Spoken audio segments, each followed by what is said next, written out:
अस्सलाम वालेकुम। आज हमारा लेक्चर नंबर 2 है आइडियल फ्लूइड डायनेमिक्स का चैप्टर नंबर 1, जिसमें आज हमने physical properties of the fluid देखनी है। आए इसकी प्रॉपर्टीज़ देखते हैं। Topic number 1.7 physical properties of the fluid. First property हमारे पास है प्रेशर। प्रेशर क्या होता है? हम स्टार्टिंग से ही पढ़ते आए हैं कि प्रेशर क्या है।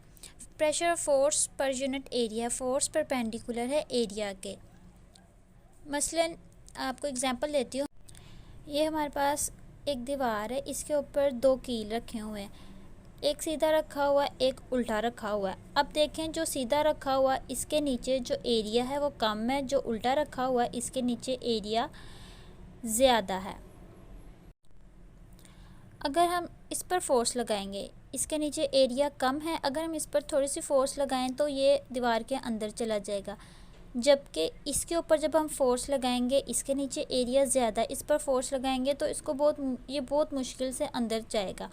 तो इससे हमें क्या पता चलता है कि अगर एरिया बढ़ता है तो प्रेशर डिक्रीज़ होता है, और अगर एरिया कम होता है तो प्रेशर इंक्रीज़ होता है।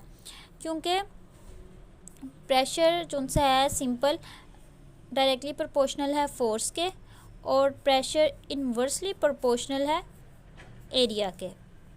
फोर्स इंक्रीज़ होगी, प्रेशर इंक्रीज़ होगा, एरिया इंक्रीज़ होगा तो प्रेशर डिक्रीज़ होगा। ये इसका सिंपल सा कॉन्सेप्ट था कि प्रेशर क्या होता है, फोर्स परपेंडिकुलर है एरिया के। जब एरिया इंक्रीज़ होता है तो प्रेशर डिक्रीज़ होता है, जब प्रेशर डिक्रीज़ होता है तो एरिया इंक्रीज़ होता है। ये प्रेशर की डेफिनेशन थी। अब है एवरेज प्रेशर। क्या होता है? जब normal force uniformly distributed across the area. Uniformly distributed मतलब इक्वल फोर्स लग रही है, तो हम उसको क्या कहते हैं? एवरेज और मीन प्रेशर। ये फार्मूला लिखा हुआ है प्रेशर का। ये बात हमने कर ली प्रेशर की, फिर हमने एवरेज प्रेशर की बात की। उसके बाद है, अब हमने सारे कोई हमारे पास फिगर है या कोई चीज़ है उस पर हमने पूरी पे प्रेशर की बात की है। अब हमें कहा जाता है कि हमने एक पॉइंट पे बात करनी है। हमने मैथ में पढ़ा हुआ, जब एक पॉइंट पर बात करते हैं तो हम लिमिट लगा कर बात करते हैं। तो P is equal to limit del A approaches to zero del F over del A is equal to, जो डेल्टा होता है वो D के इक्वल होता है, तो हमने इसको सिंपल फॉर्म में लिख लिया। एक पॉइंट पर प्रेशर फाइंड करने का ये फार्मूला है। नेक्स्ट हमारे पास है हाइड्रोस्टैटिक प्रेशर। हाइड्रोस्टैटिक प्रेशर क्या होता है? हमें हाइड्रो से ही पता चल रहा है कि हाइड्रो का मतलब है पानी, वाटर। स्टैटिक का मतलब है स्टेशनरी पोजीशन, रेस्ट की मोशन में। हाइड्रोस्टैटिक का क्या मतलब होता है कि जब पानी रुका हुआ होता है, मतलब कोई मूवमेंट नहीं हो रही, कोई फ्लो नहीं कर रहा, तो उसको हम हाइड्रोस्टैटिक बोलते हैं। अब हमारे पास ये तो हाइड्रोस्टैटिक की बात होगी। अब हाइड्रोस्टैटिक प्रेशर क्या होता है? वो जो हमारे पास रुका हुआ ठहरा हुआ पानी होता है, किसी भी चीज़ पर अपना प्रेशर डालता है, तो उसको बोलते हैं हाइड्रोस्टैटिक प्रेशर। एग्जांपल देती हूँ आपको इसकी। ये हमारे पास कोई भी चीज़ है, इसके अंदर पानी है, कोई बाउल है, तो इसके अंदर ना एक पीस पड़ा हुआ है किसी भी चीज़ का, तो इसके अंदर जो सा पानी है वो रेस्ट की मोशन में है, मतलब हाइड्रोस्टैटिक है। अब ये जो चीज़ पड़ी हुई है, कोई रेज़र लगा लें, इसके ऊपर ये जो पानी रुका हुआ प्रेशर लग रहा है, यहाँ से भी लग रहा है, यहाँ से भी लग रहा है, यहाँ से भी लग रहा है, चारों तरफ से लग रहा है। इस चीज़ पर लगने वाला प्रेशर रुके हुए पानी का, इसको हम कहेंगे हाइड्रोस्टैटिक प्रेशर। मतलब पानी रुका हुआ है, पानी के अंदर कोई मूवमेंट नहीं है, कोई फ्लो नहीं कर रहा, लेकिन उसके अंदर जो चीज़ पड़ी हुई है उस पर चारों तरफ से प्रेशर लग रहा है। देखें, यहाँ से भी, ऊपर से नीचे से, हर तरफ से प्रेशर लग रहा है, तो इसको हम क्या कहेंगे? इस कंडीशन को ये हाइड्रोस्टैटिक प्रेशर है। नेक्स्ट हमारे पास है आइसोट्रॉपिक। आइसोट्रॉपिक क्या होता है? अब जैसे हाइड्रोस्टैटिक है, हाइड्रोस्टैटिक के बारे में ये भी कहा जाता है कि कोई भी फ्लूइड जो हमने लिया है, इसके किसी भी एक पॉइंट पर या एक पार्टिकल पर जो रेस्ट पर बैठा हुआ है वो आइसोट्रॉपिक होता है। फॉर एग्ज़ाम्पल ये देखें, ये हमारे पास एक बाउल था, उसके अंदर ये फ्लूइड है जिसे कि हम पानी कहा था। ये फ्लूइड है, ये रेस्ट पर है। इसके अंदर कोई एक पॉइंट ले लें या एक पार्टिकल ले लें, वो भी रेस्ट पर बैठा हुआ है, तो इसका क्या मतलब है? वो आइसोट्रॉपिक है।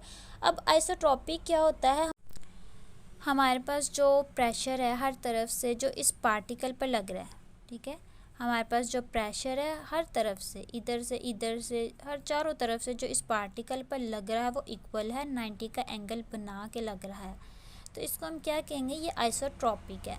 इस टॉपिक में हमने देखा हाइड्रो क्या होता है, स्टैटिक क्या होता है, हाइड्रोस्टैटिक क्या होता है, हाइड्रोस्टैटिक प्रेशर क्या होता है, उसके बाद हमने आइसोट्रॉपिक क्या होता है ये देखा। अब नेक्स्ट चलते हैं, ये डायग्राम देखे, ये हमने एक फ्लूइड का एलिमेंट लिया है, फ्लूइड की छोटा सा एक पार्टिकल लिया है जिसको हमने टेट्राहेड्रॉन की शेप दे दी है। इस पर ये जो px है, p है, py, pz लग रहे हैं, ये हमारे पास हैं प्रेशर हैं, और ये जो अंदर del z, del y, del x हैं ये हमारे पास एरियाज़ हैं।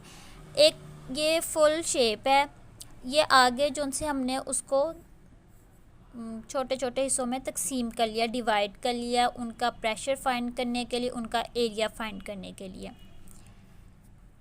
हमने इनकी वैल्यूज़ फाइंड करनी है। ये देखें, जो px, py, pz and p है ये एवरेज प्रेशर है इन फेसिस के, o b c a o c a इन फेसिस के, और जो del a1 2 3 and del a area है इन फेसिस के। अब हमने क्या करना है, इनके एंगल्स फाइंड करने हैं, प्रेशर फाइंड करना है, एरिया फाइंड करना है। पूरी डायग्राम का नहीं फाइंड करना, ये जो हमने डायग्राम के पीसीस किए हैं इनको डिवाइड किया हुआ है 3 हिस्सों में, एक एक फेस का हमने फाइंड करना है। ये देखें, we now that if two planes intersect at an acute angle, जब हमारे पास दो प्लेन्स इंटरसेक्ट करती हैं तो हमारे पास एक्यूट एंगल बनता है। एक्यूट एंगल किसे कहते हैं, जो लेस देन 90 हो। An area in one plane में be projected into the other by multiplying the cosine of the included angle, जो हमारे पास एंगल आएगा उसको हमने कोस के साथ मल्टीप्लाई कर देना है। अब हमने तीनों के एंगल्स फाइंड करने हैं। प्रोजेक्शन ऑन फर्स्ट वाली जो फेस थी इसकी ओ बी सी, फिर हमने करना है ओ सी ए, फिर हमने करना है ओ ए बी, इन तीनों के फाइंड करना है। Projection on O B C plane. अब ये देखिए हमारे पास ट्राइंगल बना, ट्राइंगल का फार्मूला क्या है, 1/2 base multiply perpendicular. Area del A1 है is equal to base 1/2 del Y del G is equal to, इसको ये हमारे पास एरिया, प्रोजेक्शन इसकी बनेगी।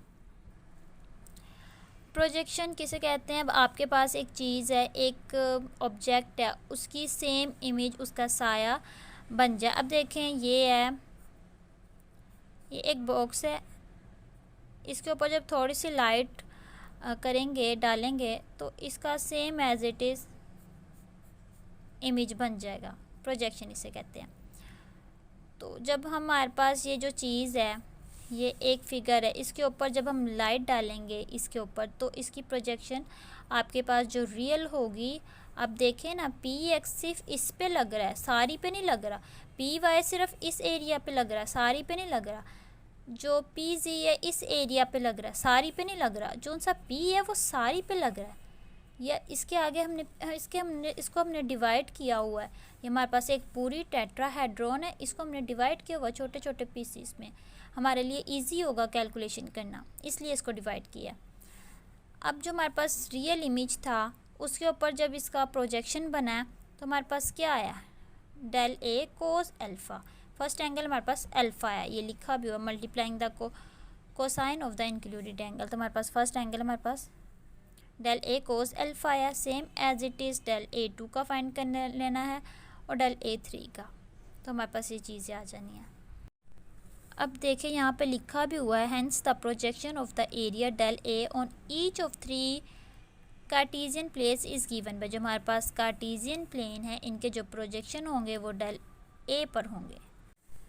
अब देखें, since the tetrahedron is in equilibrium, मतलब रेस्ट के फॉर्म में होंगे, हम पढ़ क्या रहे हैं, हाइड्रोस्टैटिक प्रेशर।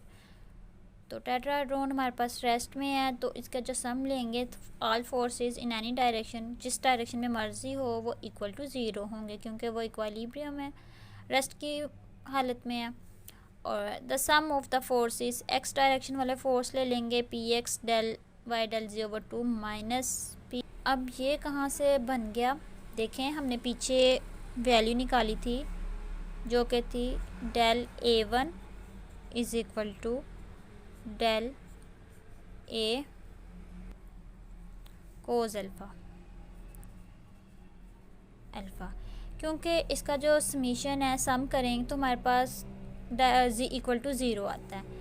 तो डेल A1 किसके बराबर था हमारे पास, PX del Y del Z/2।